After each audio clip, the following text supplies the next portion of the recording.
Israel took out Assad's weapons so that they don't fall into the wrong hands. The former Syrian regime had jets, ships, missiles, and chemical weapons, all of which Israel destroyed. By doing that, the IDF did not only serve to protect Israeli citizens, but also the entire world, as we all know that the forces that toppled the Assad regime include Al-Qaeda, ISIS, and a myriad of other Islamic factions. Some of them want to keep fighting against Israel and the West in general. In fact, some have even already declared that they want to overtake Mecca and Medina in Saudi Arabia. Western militaries have been striking Al-Qaeda and ISIS in Syria for years. Just this week, the US military struck jihadi forces in Syria, particularly in the center of the country, in the vicinity of ISIS enclaves. The Syrian rebel leader al-Julani is a US and UK specially designated global terrorist. As a matter of fact, the US has been offering $10 million for al-Julani's capture for 11 whole years.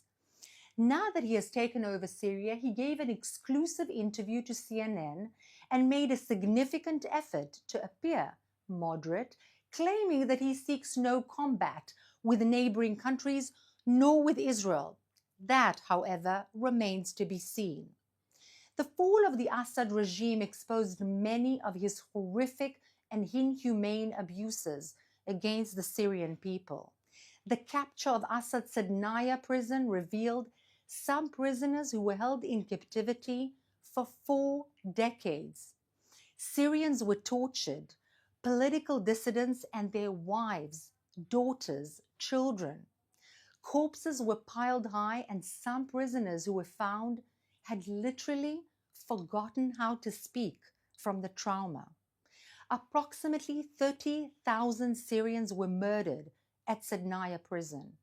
More than 600,000 people died in Syria's civil war since 2011. Incredibly, since 2011, the UN General Assembly passed only a handful of resolutions against Assad Syria and over 160 resolutions against Israel. Naturally, human rights laureate Assad Syria was elected to the UN Human Rights Council. The same Assad who used chemical weapons against his own people. Now, would you be surprised to learn that Assad Syria chaired the UN Conference on Disarmament, no less? 8 days ago, on December 3rd, the General Assembly of the very same United Nations demanded that Israel hand territory over to Assad's regime. Now, how insane is that? When you next hear the UN bashing Israel, its favorite pastime, remember, it turned a blind eye to the cries of Syrian women and children for years. It still turns a blind eye to the suffering of Iranian women in the Islamic Republic of Iran.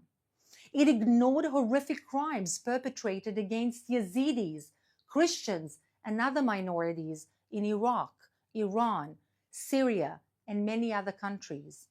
It still insists on not seeing nor hearing the atrocities committed against the Sudanese people and unrest and human rights abuses in many more countries in the African continent. Now let's take some questions from our audience watching live on social media. Our first question is from Instagram. The supreme leader of Iran blamed the US and Israel for the fall of the Assad regime. Is there any truth to what he's saying, and how do you think he really feels? First of all, there's no truth to anything that he says ever. And this is an important thing to say because the manipulation of a part of the truth is something that he uses all the time. The only small part of the truth in this scenario is that Israel weakened his own access, the access of the Islamic Republic of Iran, and its arm, the Hezbollah, which helped the Assad regime. And then what happened was that the rebels saw the weakness of their arch enemy, the Iranian axis, the Hezbollah, that helped to murder many, many, many Syrians, and then attacked. But of course, Israel had nothing to do with the overtake. This question is from Akiva on YouTube, who asks about the situation in Australia with the anti-Semitic attack on the synagogue in Melbourne. What do you think causes anti-Semitism so far away from Israel's borders? This is a very important question. Anti-Semitism is not a new phenomenon. In fact, it's a very, very old one. And it changes forms and shapes. But at the end of the day, it's the same hatred against the Jews. And I want to say something very important. Hatred against the Jews or anti-Semitism never ends with the Jews. It starts and then it decays the society. It begins because of incitement, because of a lot of indoctrination on the social media, in communication apparatuses and so on, and the lack of a very strong hand against hate, against biases, against discrimination. Yes, with the Jews, but not only. Once society begins this decay, it then turns onto other minorities and against society in general. Watch out. The authorities need to put a strong hand and their foot down against that. It doesn't matter if it's in Australia, Europe, the United States of America, or in Arab countries. Our next question is from our Instagram stories. It's about Syria. Will the Druze who are living in the Israeli Golan Heights finally be able to reunite with their families, the Druze inside Syria? What is the situation for the Druze in this region?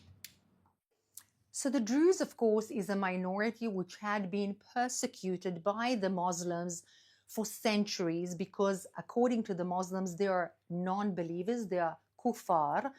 But in fact, what the Muslims say is that they are a kind of a sect in Islam. Of course, the Druze say that they are a separate religion, and they've been persecuted.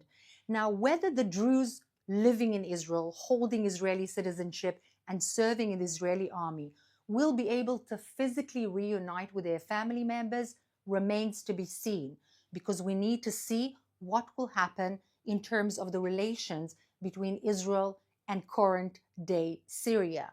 But the Druze in Israel have warm relations with their brethren in Syria, and there is a kind of an understanding between them that they are part and parcel of one family. We still need to see whether the current, if one can call it leadership, will actually be true to their own words in Syria, and that is that they don't want to war against Syria's neighbors, including Israel. We have to wait and see, even though we're talking about Islamists that have proved that statement a little bit problematic in the past. There are images circulating on social media of the tomb of Bashar al-Assad's father, Hafez al-Assad, set on fire. What do you think are the emotions of the people in Syria right now? Will there be another revolution after this one, or will Syria unite?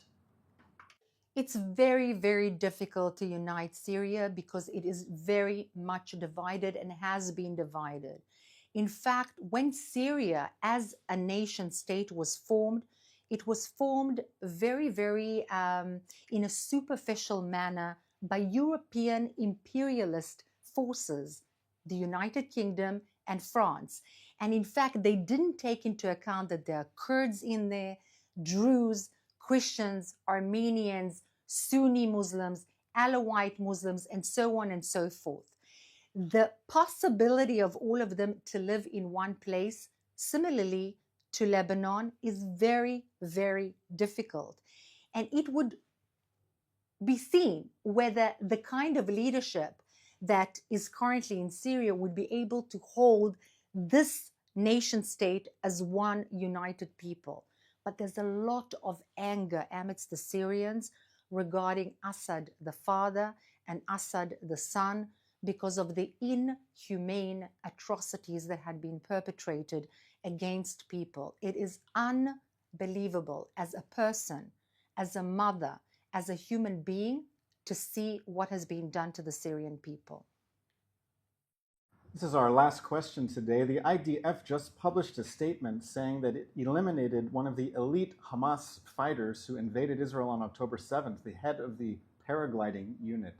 How do you see Hamas's strength in Israel today, more than 1 year after October 7th, and will Hamas ever lay down its arms?